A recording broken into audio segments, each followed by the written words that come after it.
bienvenue sur Boop Boop, le podcast sur l'allaitement qui va faire, nous espérons, du bruit. Moi c'est Hélène, pharmacienne. Et moi je suis Cassandre, médecin généraliste. Nous sommes de plus en plus nombreuses à allaiter nos petits cœurs sur des durées plus longues qu'avant. Si toi aussi, tu t'es embarqué dans cette aventure, si tu souhaites allaiter ou aider une personne qui allaite ou voudrait allaiter, ce podcast est fait pour toi. Tu y trouveras des conseils pratiques, des partages d'expériences, des témoignages, des séances de sophrologie, de relaxation ou encore de la rééducation du périnée. Oui, à écouter lors des tétés ou pas, le tout à travers notre regard de maman et de professionnels de santé. Nous avons créé ce podcast comme le podcast que nous aurions aimé écouter pendant une tétée, pour allaiter en toute sérénité, bien informé. Bonne écoute, c'est l'heure de la tétée. Clarisse, Chéliane, Hélène, Serena, Elena, Sophie, Charlotte, ces femmes ont toutes un point commun. Elles sont sportives de haut niveau et allaitent ou ont allaité leur bébé pendant leur reprise, entraînement et compétition. C'est vrai que de plus en plus de sportifs de haut niveau revendiquent leur maternité et leur allaitement comme une force, pas un frein, et ça, chez Boop Boop, on adore. Aujourd'hui, on va casser une idée reçue et encore bien tenace. Est-ce qu'on peut vraiment allaiter tout en pratiquant un sport de haut niveau ? Spoiler alerte, oui, c'est possible. Et même plus que ça, c'est une aventure forte, inspirante, parfois intense, et qui demande une certaine logistique, mais ça, en tant que maman, on connaît. Pour en parler, nous avons le plaisir d'accueillir Charlotte Aquilo. Charlotte est coach sportif, triathlète, maman.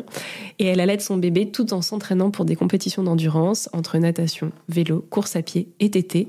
Elle nous raconte comment elle a trouvé son équilibre, comment elle s'écoute, s'organise, et ce que cette double casquette d'athlète et de mère lui a appris. C'est vrai que quand on a vu son post sur Insta où Charlotte disait « J'ai tiré mon lait pendant un half Ironman ». Bon déjà, moi je sais pas ce que c'est un half Ironman, mais je sais qu'Hélène sait. Et avec Hélène, on s'est tout de suite dit qu'il fallait que l'on ait Charlotte absolument à notre micro. D'autant plus qu'Hélène, elle en a fait des triathlons. Et quand elle allaitait Georgia, c'est Annick, sa mère, toujours mon idole, qui lui tendait pendant les entraînements, les ravitaux et les lignes d'arrivée. Sa petite Georgia. Alors chante, danse et mets tes baskets. Chouette, c'est sympa, tu verras qui a la ref. Bonne écoute. C'est l'heure de la tétée avec Charlotte. Bonjour Charlotte. Bonjour. Merci d'être parmi nous. Alors on va te demander de te présenter, de nous dire ce que tu as envie de toi, de ta famille et de ton histoire d'allaitement sur laquelle on va revenir tout au long de l'épisode. Donc moi, c'est Charlotte, j'ai 34 ans, je suis coach sportive, plutôt spécialisée donc triathlon, course à pied. J'accompagne des mamans, j'accompagne des personnes, des femmes ou en postpartum, mais aussi des hommes. Enfin voilà, j'ai vraiment au niveau des personnes avec qui je travaille, c'est vraiment hétérogène. Ensuite, par rapport à mon allaitement, donc moi j'ai 2 enfants, 2 petits garçons qui sont assez proches. Le premier, il a un peu plus de 2 ans et demi. Et le second, du coup, le dernier, il a 8 mois, tout juste. Waouh, ils ont combien d'écart ? Et ils ont 2 ans. Il y en a un du 20 septembre et un du 4 octobre. Donc, pile poil. Voilà, c'est ça. Pour les 2, je suis passée par une FIV et j'ai allaité les 2. Pour le premier, l'allaitement a été très compliqué. Il prenait pas très bien. Bon, j'ai fait vérifier plein de choses, mais il prenait pas très bien. Je suis assez dure à la douleur. J'ai eu une mastite, sans fièvre. Et en fait, un matin, je me suis réveillée, je pouvais plus lever le bras. Donc j'ai dit bon, là, il y a un souci. Et en fait, je suis allée faire une échographie. J'avais un abcès, donc assez 1 mois, j'ai dû me faire opérer. Voilà, mais j'ai continué d'allaiter. Okay. Voilà. Après, il était très curieux au niveau de la nourriture, donc avec lui, j'ai commencé très tôt la DME. Donc en fait, l'allaitement petit à petit, on va dire qu'il était beaucoup plus axé sur la nourriture solide plutôt que l'allaitement. Donc en fait, on a diminué. Il y avait plus que la tétée du matin et la tétée du soir, souvent pour le réconfort et pour s'endormir. En fait, vu qu'il a perdu à un moment, et vu qu'il t'était pas très bien, il a perdu un peu de poids, donc j'étais pas du tout conseillée à ce moment-là. Et la pédiatre m'a dit, faut mettre du lait artificiel, il faut combler. Donc on a comblé avec du lait artificiel et en fait, petit à petit, j'ai commencé à produire beaucoup moins de lait et ça s'est arrêté à peu près à ces 8-9 mois. Ok, quand même pas mal. Hein. C'est quand même un allaitement long. Voilà. Voilà. Par contre, son frère, c'est tout l'inverse. Lui, le solide, ouais, voilà, le solide, ça l'intéresse pas du tout. Lui, c'est voilà, s'il peut prendre que le sein, il prendrait que le sein. Mais contrairement à son frère, je me suis fait accompagner un petit peu pour l'allaitement justement. J'avais peur de refaire une mastite, donc en fait, voilà, j'ai préféré demander conseil à quelqu'un. Et ça m'a permis en tout cas d'être beaucoup plus sereine par rapport à ça. Et là, il a plus de 8 mois et on continue l'allaitement. Et je pense qu'avec lui, on pourra continuer un petit moment encore. Et tu fais des triathlons et tu allaites ton bébé. C'est tout le sujet du jeu. Donc on va parler un peu de ta carrière sportive. Donc tu l'as dit, tu es coach et tu fais du triathlon. Depuis combien de temps? Comment tu es venue au triathlon? Depuis plusieurs années. En fait, moi, je viens plus de la course à pied. Surtout, de toute façon, la plupart des triathlètes viennent soit de la course à pied, soit du vélo. Rarement de la natation, mais moi, c'était de la course à pied. Et en fait, c'est un ami qui m'a proposé un jour, ouais, ça te dit pas, on s'inscrit sur un triathlon. Je dis, bah écoute, pourquoi pas? Et en fait, j'y ai pris goût et depuis, je me suis pas arrêtée. Alors du coup, quand on parle de triathlon, on parle nage, enchaînement vélo, enchaînement course. Il y a différentes tailles de triathlon. Toi, tu as un format particulier ou tu fais plutôt des longues distances? C'est comment? Qu'est-ce que tu fais? Plutôt du L. Donc c'est plutôt longue distance. Et là, justement, en octobre, j'aurai mon premier Ironman en très longue distance. Ok. Et ça veut dire. Voilà. Alors, donc, le L, c'est un œuf de nage.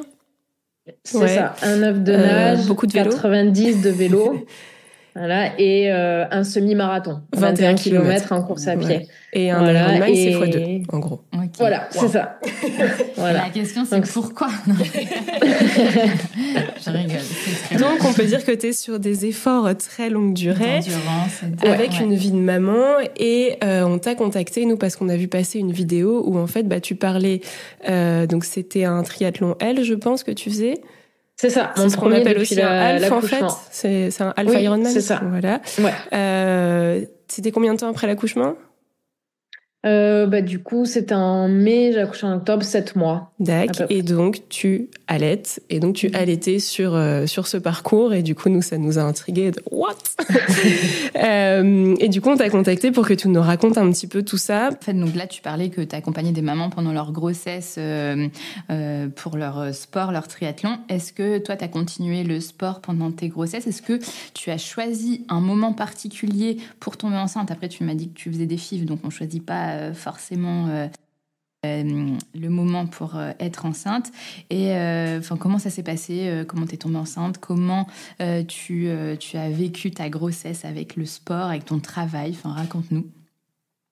Alors, le moment que j'ai choisi pour faire une FIV, c'était pas forcément lié au sport. Moi, j'ai souffert de TCA, donc plutôt d'anorexie. Et en fait, avant de tomber enceinte, je voulais vraiment être sûre d'être guérie, de me dire voilà, je vais prendre du poids, je le sais, et je veux pas que ça me pose souci en fait. Et voilà, je voulais être bien dans ma tête par rapport à ça. Donc pour ça que j'ai attendu un certain temps. Et après, on n'est pas très bien conseillé quand malheureusement quand on est enceinte pour faire du sport. Même quand j'ai fait mon transfert, on m'a dit voilà, faut pas faire de sport, il faut pas faire d'efforts intenses, il faut rester tranquille. Enfin voilà, bon déjà c'est pas dans ma nature de rester tranquille et de ne rien faire. Et puis pour moi, enfin voilà, je voulais continuer à vivre normalement et continuer de faire ce que je faisais. Donc j'ai continué le sport, que ça soit avant le transfert ou que ça soit après. Et une fois que j'ai su que j'étais enceinte, ça m'a pas arrêtée. Et au contraire, en fait, j'avais envie de rester en forme. Donc j'ai continué. Alors pour ma première grossesse, j'ai continué le renfort, le vélo, la course à pied. Je me suis arrêtée au 5e mois pour la course à pied parce que j'avais quelques douleurs pelviennes. Par contre, vélo, j'ai continué jusqu'à la veille de ma césarienne. J'ai eu 2 césariennes programmées à chaque fois. Donc j'ai continué jusqu'à la veille. Et pour le second, par contre, j'ai couru jusqu'à 37 semaines. J'ai fait du vélo pareil jusqu'à la veille. J'ai fait du renfo. Voilà, j'ai continué, j'ai adapté. Parce que forcément, on peut pas continuer avec la même intensité. J'étais pas dans un esprit de performance, mais plus de santé, bien-être, continuer à bouger, en fait. Ok. Et ton périnée? Mon périnée, nickel. Je suis allée voir la sage-femme qui m'ont dit, mais il y a pas besoin de rééducation, c'est bon, voilà. Mais je suis quand même allée la voir. Oui, il faut toujours parce faire qu'il un faut, contrôle, bien sûr. Il faut y aller, voilà, faire un contrôle. Je voulais être sûre parce qu'on ne sait jamais, même plus tard, je voulais pas avoir de soucis. Mais en tout cas, les 2 fois, j'ai eu aucun souci au niveau du périnée.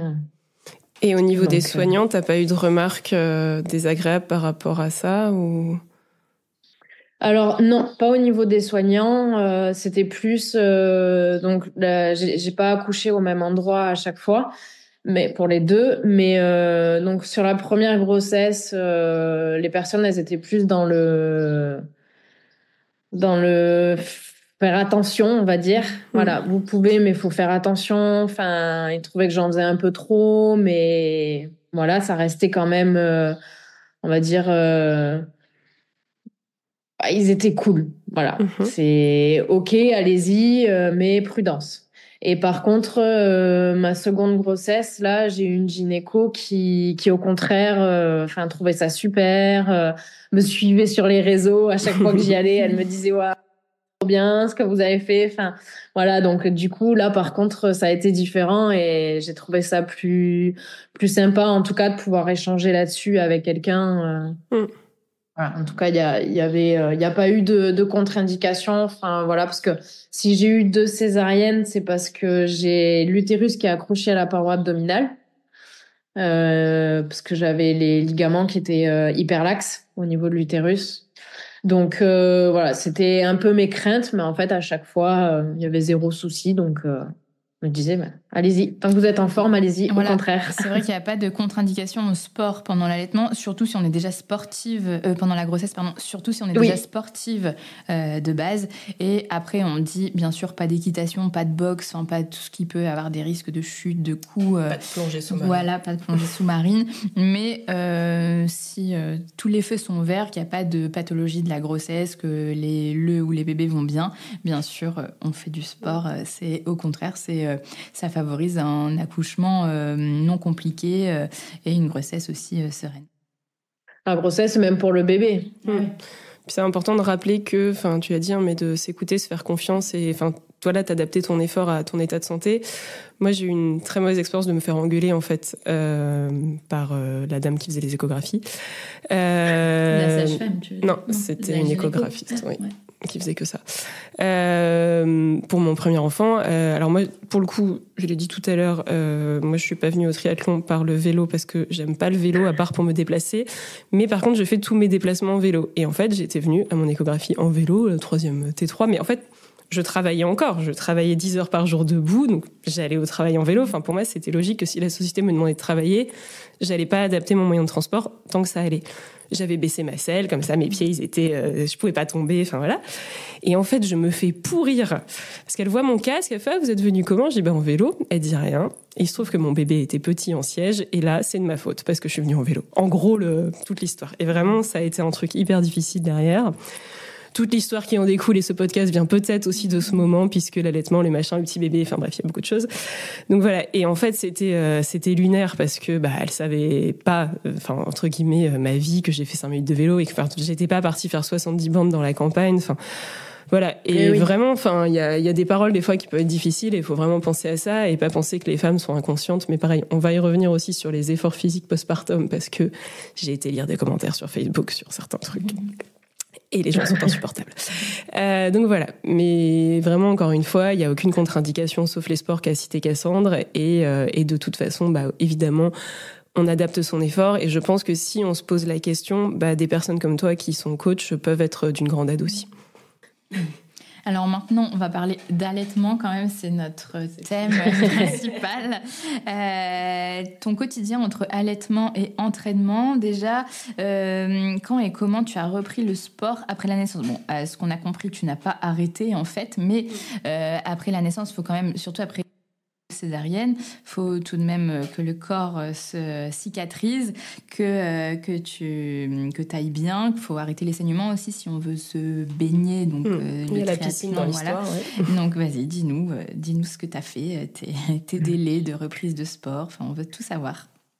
Alors, le sport en lui-même, j'ai repris quasiment 3-4 semaines après, mais vraiment light, très léger. Par contre, après, c'est ce que je dis souvent aux personnes, c'est que dès le retour en chambre, on peut déjà commencer à travailler sur, on va dire, une petite rééducation en faisant des exercices de respiration, en essayant de retrouver, on va dire, les sensations de son transverse, de son périnée. Mais voilà, ça reste en fonction des personnes, si on a envie, si on a le temps, si... Voilà. Et en fait, donc j'ai repris le sport, on va dire, du renfort très avec du pilates adapté, enfin, parce que j'ai aussi des diplômes dans le pilates. Donc voilà, vraiment light. Et petit à petit, en fait, j'ai augmenté l'intensité et l'effort. Et donc au début, j'avais un peu une crainte par rapport à l'allaitement. La crainte qu'on entend souvent, c'est si tu fais du sport, tu vas avoir moins de lait ou selon l'effort, il y a un goût qui est différent, voilà. Ouais, Et ça, c'était un peu ma crainte. À côté de ça, voilà, j'ai une bonne alimentation, j'ai une bonne hydratation, donc du coup, c'est pas. J'ai eu ce questionnement. Du coup, je me suis renseignée auprès de la personne justement qui m'a un peu accompagnée là-dessus. Et elle m'a dit oui, c'est bon. Voilà, je me suis pas posé de questions. C'est bon, j'y vais. Donc voilà. Du coup, quand est-ce que tu as pu reprendre la course à pied, le vélo? Tu as fait une rééducation express du périnée ou comment ça se passe? C'était bon. Ah oui, c'était bon direct.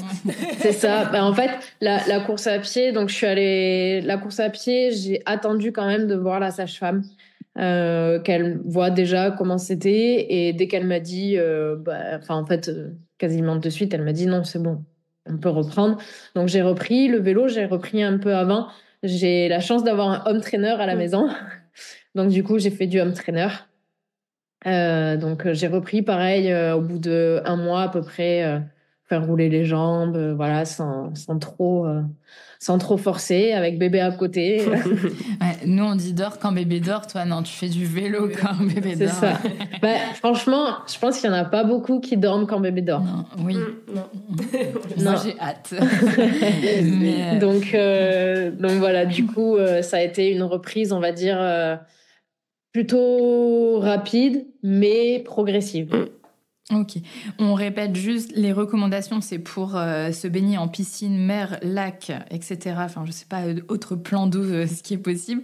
Mais les recos, c'est 3 à 4 semaines après un accouchement voix basse, 4 à 6 semaines en post-césarienne. Et en fait, c'est vraiment important qu'il n'y ait plus de saignement, plus de loquis pour éviter tout risque d'infection. Ça veut dire que le col est bien refermé. Et l'idéal, et toi, c'est ce que tu as fait, c'est de faire le point avec ta sage-femme ou ton gynéco. C'est ça.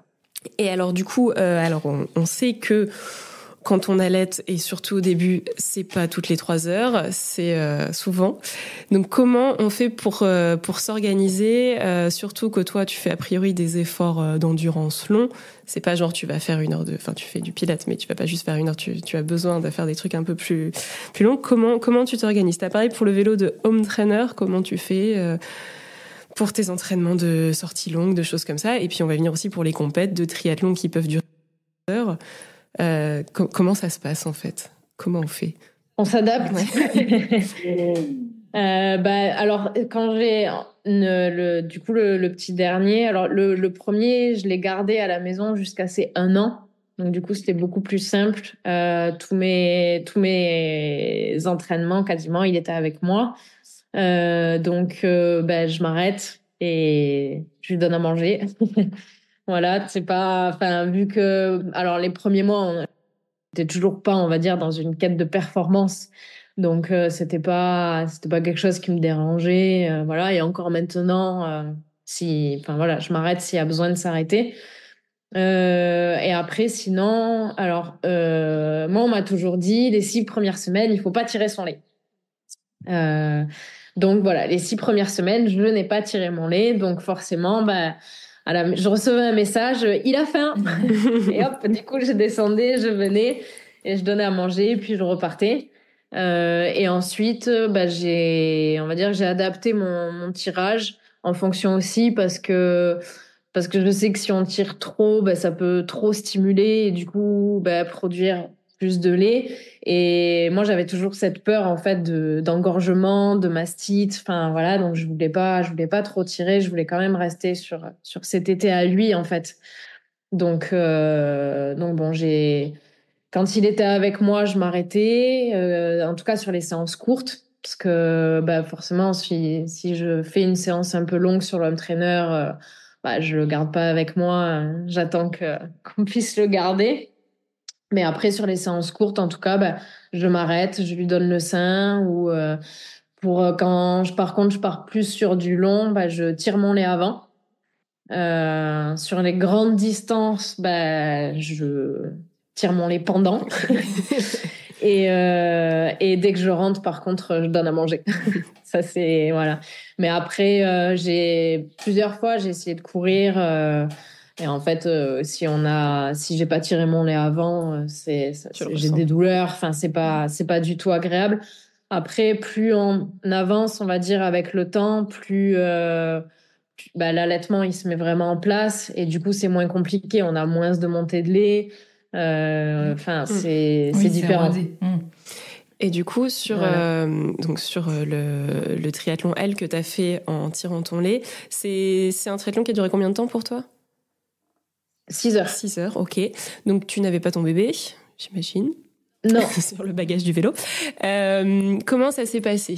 T'es arrivé avec ton tire-lait, comment t'as fait en fait ? Parce que ça paraît complètement bah, là, pour mon triathlon, en fait, c'était un Ironman. Donc Ironman, c'est vraiment labellisé, c'est très c'est réglementé, structuré. Enfin voilà, l'organisation quand même elle est très réglementée. Donc je leur ai envoyé un mail tout simplement.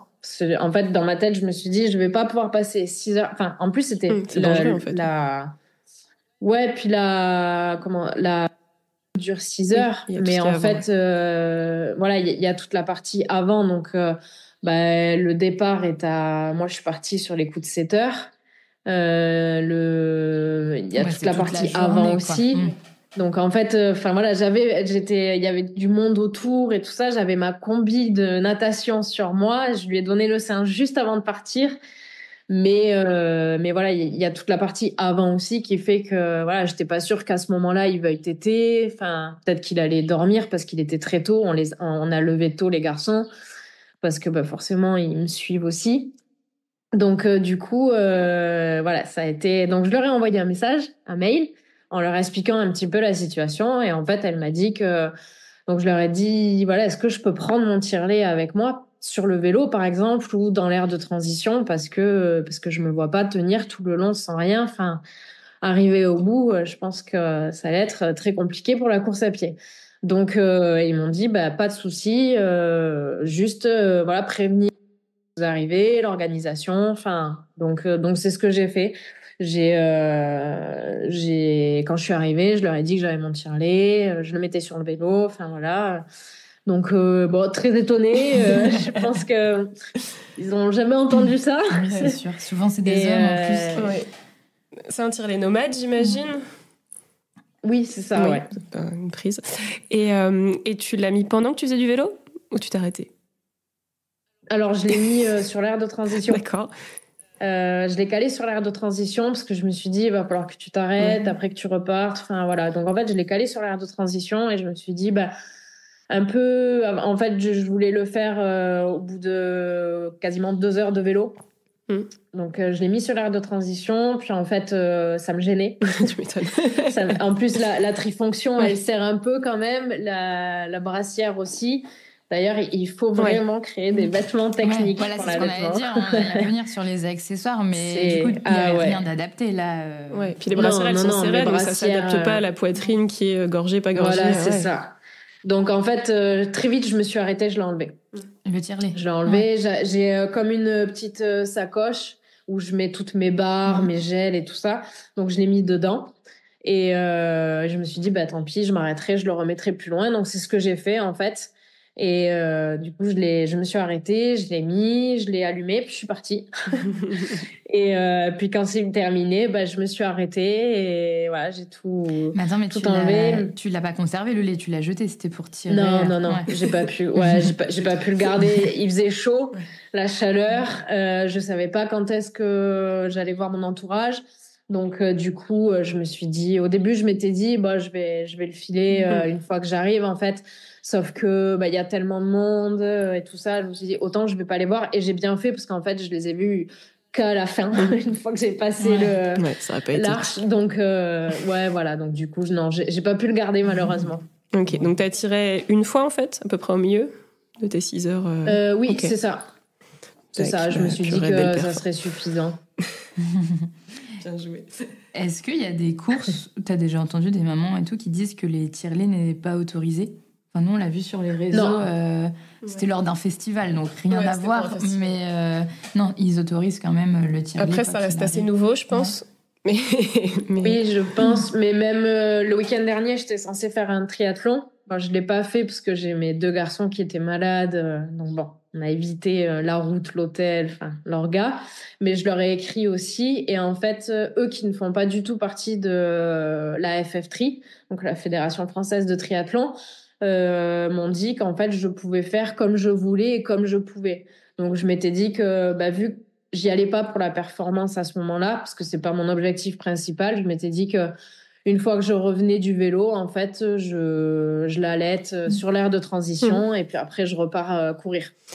Voilà, là je m'étais dit que j'allais faire comme ça. Parce qu'on a déjà vu, alors ça fait quelques années, il y avait une maman, je crois que c'est une américaine. 2018. Non, moi c'est autre chose, l'UTMB. Non, qui avait fait l'Ultra Trail Mont Blanc, qui est un gros trail Mont Blanc, sur lequel faut avoir des points pour s'inscrire, faut être tiré au sort. Et donc elle avait été tirée au sort, je crois, avant de savoir qu'elle allait avoir un bébé, et qu'elle a eu un bébé entre deux. Et en fait, elle n'a pas pu décaler sa participation.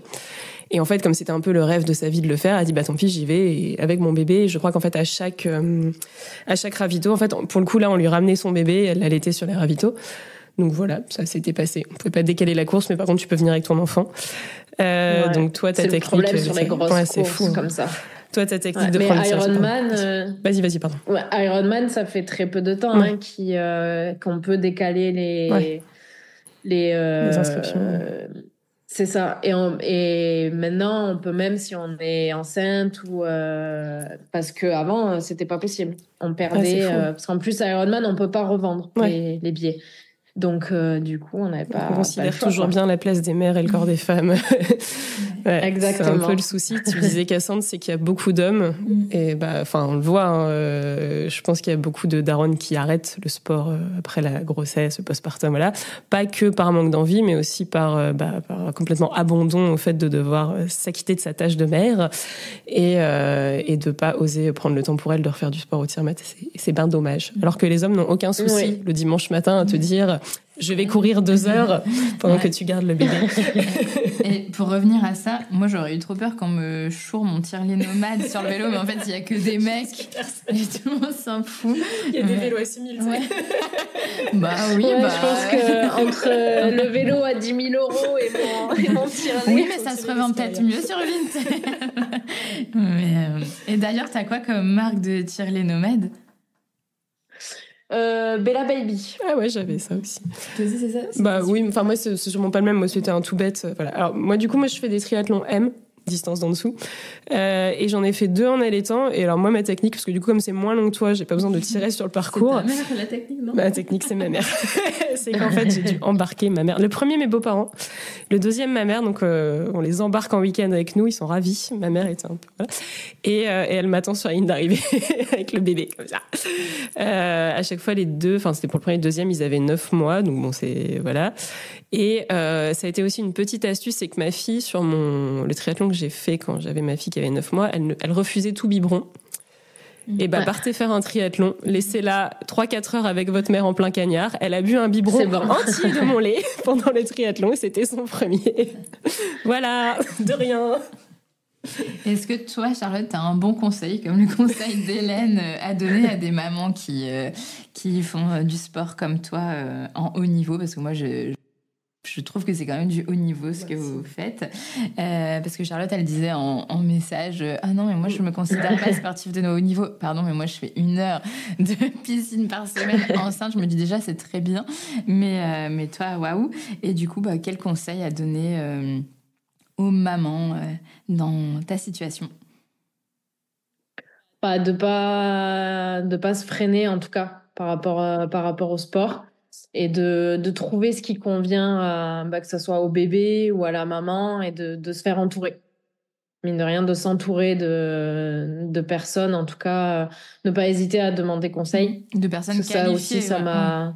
qui ont de l'expérience. Parce que, mine de rien, ça m'a soulagée et ça m'a aidé d'avoir quelqu'un. En fait, je sais que voilà, j'envoie un message, la personne, elle me répond et comme ça, au moins, je suis rassurée, je sais ce que je peux faire. Parce qu'au début, je m'étais dit, par exemple, mais si je tire trop mon lait, est-ce que je vais pas avoir un engorgement ou est-ce que je vais pas en avoir mince parce que c'est pas la succion du bébé, forcément.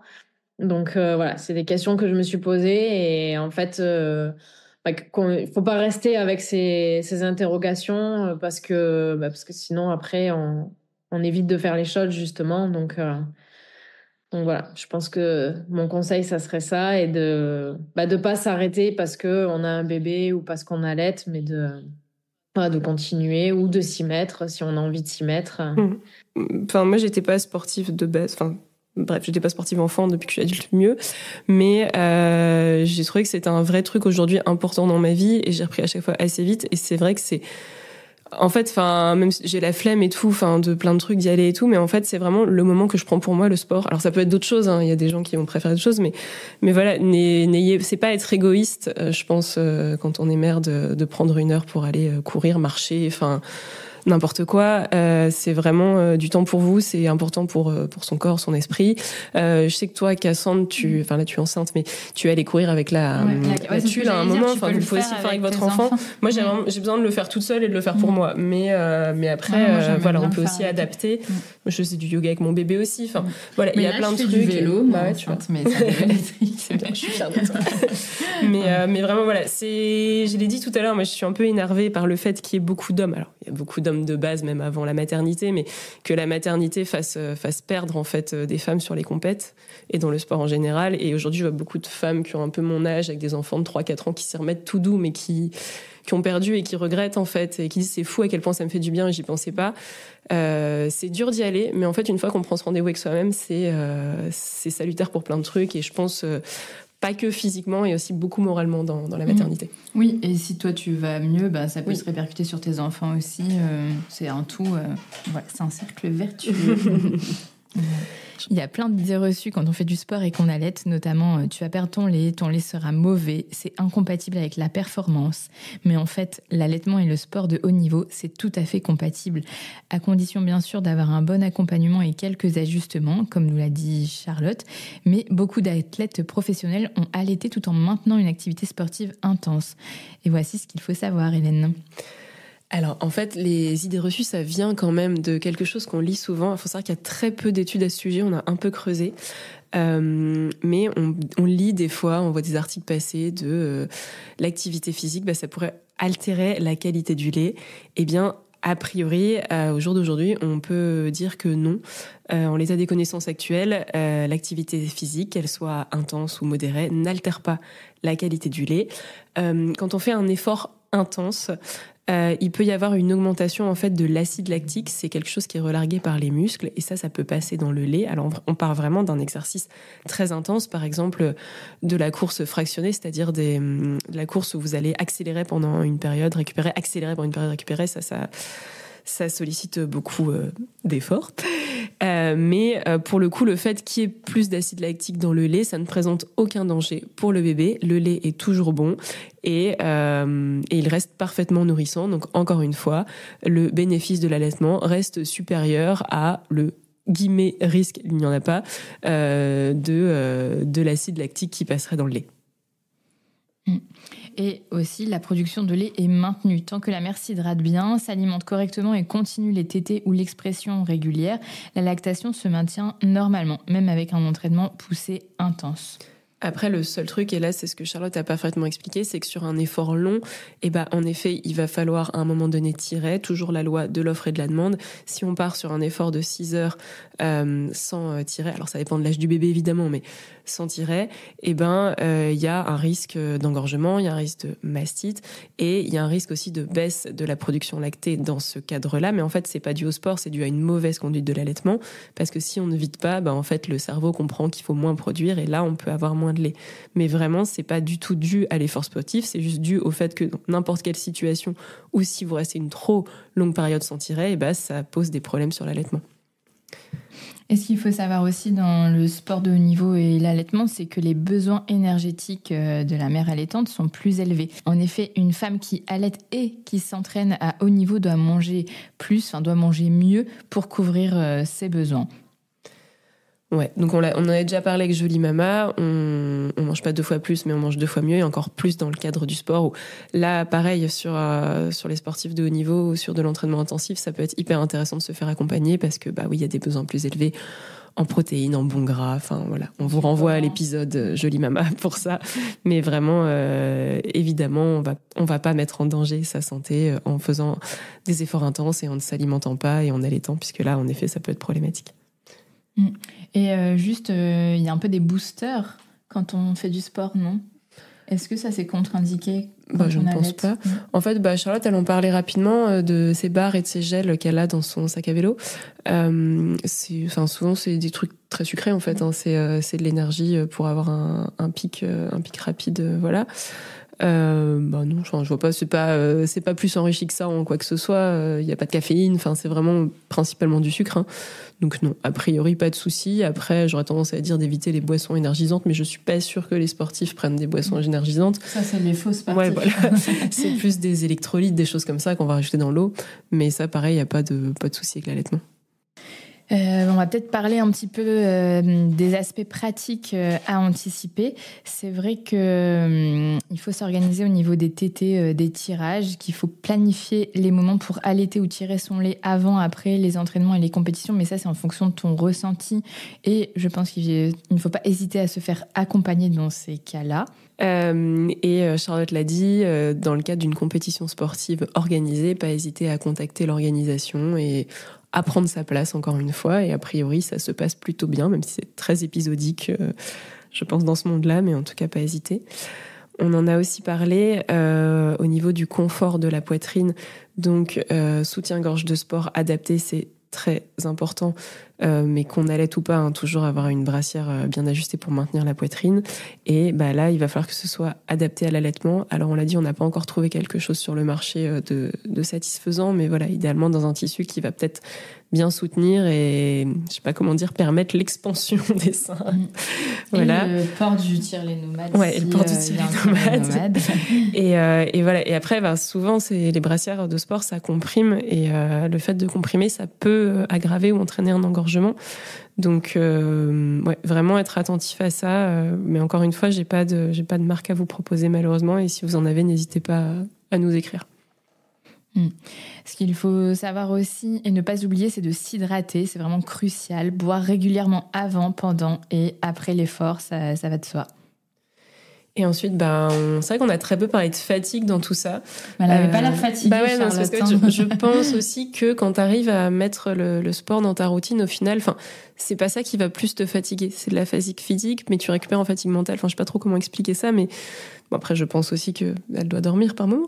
Mais voilà, évidemment, on fait pas du sport à la place de dormir, ou voilà. Et encore une fois, si vous avez de gros besoins de sommeil, oui, à l'époque, il fallait pas vous mettre la rate au courbouillon en disant il faut absolument que je cours tous les jours 1 heure.